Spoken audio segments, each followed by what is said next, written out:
Hey, this is Rubber Cheese. Today I'm going to do a demo and review of the REOLINK E1 Pro camera.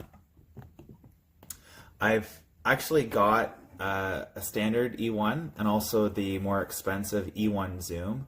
I'll be making a few comparisons throughout this review, but this is really about the E1 Pro. So this features tilt and pan. On the front, you've got the lens, you've got infrared lights, you've got an activity light at the bottom. There's a microphone on here. And if we just tilt this up, you can see that there's a micro SD card slot for storage on board and also a reset button down there. And on the back is a speaker. So this actually supports two-way communication. It's a little bit laggy, but it actually does work. So it's a nice option to have. So I kind of want to give you, and also on the back is the power cord, and the power cord that it comes with is, is just shy of 10 feet long. The exact amount is in my written review. So I kind of wanted to show you the app. Now, I've actually bought some REOLINK cameras, and then after I bought them, I received these E1s to try out. The app is very cool. It's very easy to use. To add the camera, basically hit the plus symbol, and then it makes you take a photo of that barcode on the bottom, and then you type in your Wi-Fi password into the app, and then it shows you a big barcode on your screen, and you hold it in front of the camera so that the camera can connect to your Wi-Fi. After that, it shows up in here, and it's actually very, very easy. So this is sort of the way the app looks. I've got multiple cameras currently set up, and this one is called the E1 Pro, is how I've labeled it. Of course, you can call that whatever you want. So if I just click here, it's going to go to live mode, and I'm going to start off just by going to PTZ. There's actually only pan and tilt, there is no zoom, and we can kind of adjust things. So what I find is it adjusts almost live. It's actually not working. That's probably my fault because I manually tilted that up. So pretty much immediately when I press the button, the camera moves, but the picture takes a couple seconds to follow.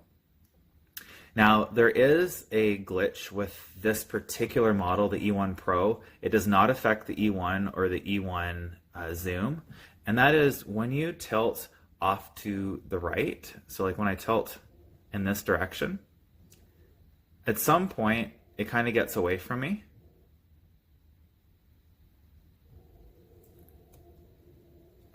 And then the phone just crashes, or sorry, the camera just crashes. So I'm gonna have to wait for a couple minutes for this to come back online now. And until then, there's no way for us to view the live mode. So if you are buying this one, just keep in mind that currently it's not very effective at panning to the far right. There's no way of updating the firmware in the camera as far as I can see. So this might be something that'll affect the camera forever. This doesn't happen in the other direction, only in this direction. So once the camera is rebooted, everything kind of works normally.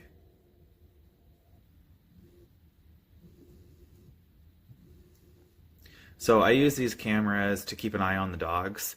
The dogs typically hang out both in this living room and then also in the entryway, which is just over here. So that's why I've got a camera mounted over here looking this direction, and then I've got this one looking down, usually.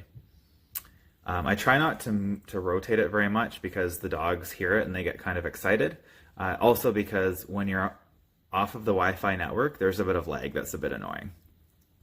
So you can take screenshots and videos straight off the app.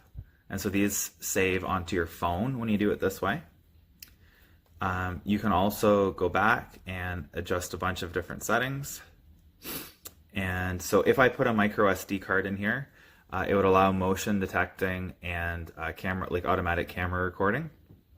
The more expensive Zoom model also allows you to upload directly to an FTP server. This model doesn't. So you can have email alerts set up, notifications set up. You can turn on or off the infrared lights. You can go to Wi-Fi, adjust the Wi-Fi settings, restore, reboot, set up your storage, pretty much do everything. So I'm using this really as a baby monitor, and that's why I don't have all of the storage set up, because that's not very important for me. You can also pick which resolution you want, especially important if you're streaming off of LTE and you got limited data. And then going through talk, this is how you could have two-way communication.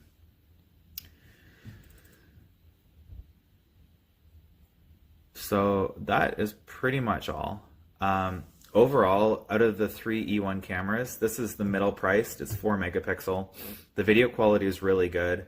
Overall, I think this is actually the best buy. The only problem is when you're panning to the far right, it does have that weird glitch that the other models don't have. So as long as that's not important to you, this is probably the one to go if you're going to get a REOLINK E1 series. Yeah, and the app's really good. Like I say, I've been using it for a while because I got these other cameras. And it's pretty cool. It allows you to see all your cameras simultaneously. And yeah, it works pretty good. Anyways, read my written review for some more details that I'm sure I've forgotten on this video. And good luck in whatever you purchase.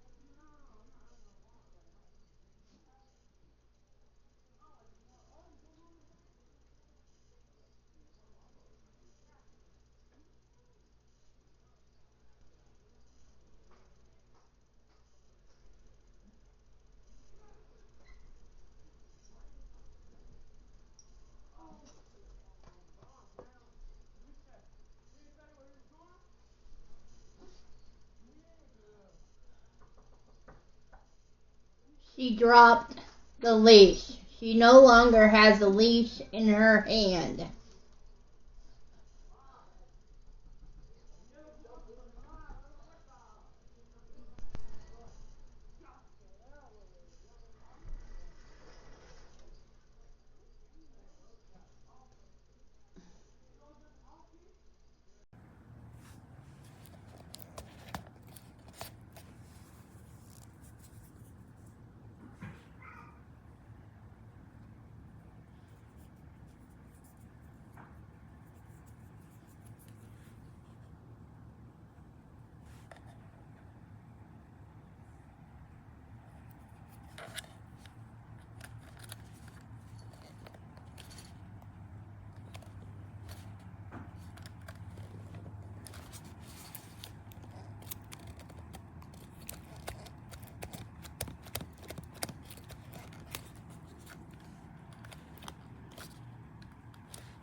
Installer l'application.